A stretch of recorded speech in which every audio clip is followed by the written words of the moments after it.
Civilization is like a thin layer of ice upon a deep ocean of chaos and darkness. The universe is monstrously indifferent to the presence of man. Sometimes bad luck hits you like in an ancient Greek tragedy, and it's not your own making. When you have a plane crash, it's not your fault. Every man should pull a boat over a mountain once in his life. I prefer to be alive, so I'm cautious about taking risks. The world reveals itself to those who travel on foot. I despise formal restaurants. I find all of that formality to be very base and vile. I would much rather eat potato chips on the sidewalk. Life on our planet has been a constant series of cataclysmic events, and we are more suitable for extinction than a trilobite or a reptile, so we will vanish. There's no doubt in my heart. Ambition is to be the fastest runner on this planet, to be the first on the South Pole, which is a grotesque perversion of ambition. It's an ego trip, and I'm not on an ego trip. I don't have ambitions, I have a vision. I think there should be holy war against yoga classes. I think psychology and self-reflection is one of the major catastrophes of the 20th century. You must live life in its very elementary forms. The Mexicans have a very nice word for it, pura vida. It doesn't mean just purity of life, but the raw, stark naked quality of life. And that's what makes young people more into a filmmaker than academia. Yes, the pyramids have been built, but if you give me 300,000 disciplined men and give me 30 years, I could build a bigger one. The universe is not harmonious, you know that by looking outside. I travel without barely any luggage. Just a second set of underwear and binoculars and a map and a toothbrush. I could not become an American citizen. I would not like to become a citizen of a country that has capital punishment. I work very fast and steadily, and I don't hardly ever notice that I'm working. It feels like just breathing or walking when I do films. I think the worst that can happen in filmmaking is if you're working with a storyboard. That kills all intuition, all fantasy, all creativity. You should bear in mind that almost all my documentaries are feature films in disguise. Film should be looked at straight on. It is not the art of scholars, but of illiterates. Perhaps I seek certain utopian things, space for human honor and respect, landscapes not yet offended, planets that do not exist yet, dreamed landscapes. I know whenever it comes to be really dysfunctional and vile and base and hostile on screen, I'm good at that. I think it is a quest of literature throughout the ages to describe the human condition.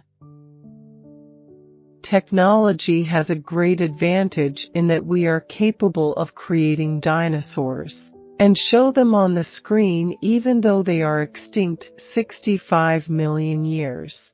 All of a sudden, we have a fantastic tool that is as good as dreams are. I find it interesting that there are imposters out on the internet pretending to be Werner Herzog. Let's put it this way, art house theaters are vanishing. They have almost disappeared completely, and that means there's a shift in what audiences want to see. And they have to be aware of that and be realistic. It's as simple as that. If you do not have an absolutely clear vision of something, where you can follow the light to the end of the tunnel, then it doesn't matter whether you're bold or cowardly, or whether you're stupid or intelligent. Doesn't get you anywhere. There are certainly laws and elements that make a film more accessible to mainstream audiences. If you've got Tom Cruise as a strongman, I'm sure it would have larger audiences, but it wouldn't have the same substance. If an actor knows how to milk a cow, I always know it will not be difficult to be in business with him. I have a great map of the Tibetan Mountains in the southern Sahara or northern Chad. It's a dream of mine to go there, but it's such a volatile area. You have to be prudent. I like and I love everything that has to do with cinema, writing, directing, editing, creating music, and even acting. I think there are specific times where film noir is a natural concomitant of the mood. When there's insecurity, collapse of financial systems, that's where film noir always hits fertile ground. I'm the last one who would do self-analysis. I live my life outside of the glitz and glamour of the red carpet events, and so you'll never see me there. I'm never at parties. I never have searched for a subject. They always just come along. They never come by way of decision-making. They just haunt me. I can't get rid of them. I did not invite them. I have nothing against 3D films, but I do not need to see them. Facts sometimes have a strange and bizarre power that makes their inherent truth seem unbelievable. I'm not very eager to sit and look at my films all the time. I'm simply not afraid. It's not in my dictionary of behavior. I cannot work fast enough. I cannot cope fast enough, really. And just releasing a film is hard. I'm politically interested, but I have no particular talent as a political beast, stepping out and running for office. I'm not an activist. You should look straight at a film. That's the only way to see one. Film is not the art of scholars, but of illiterates. Why go to Antarctica? Why do a film like Grizzly Man? It's the sheer joy of storytelling, it's the urge. I'm not an interviewer. I have conversations. I'm not a journalist. I'm a poet. I don't spend sleepless nights over getting very bad reviews. I'm a very professional man. I'm not out for the experience of adventure.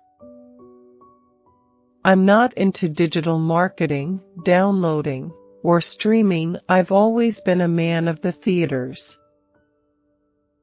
I do other sorts of things. I act in other people's movies. I direct operas. I write books.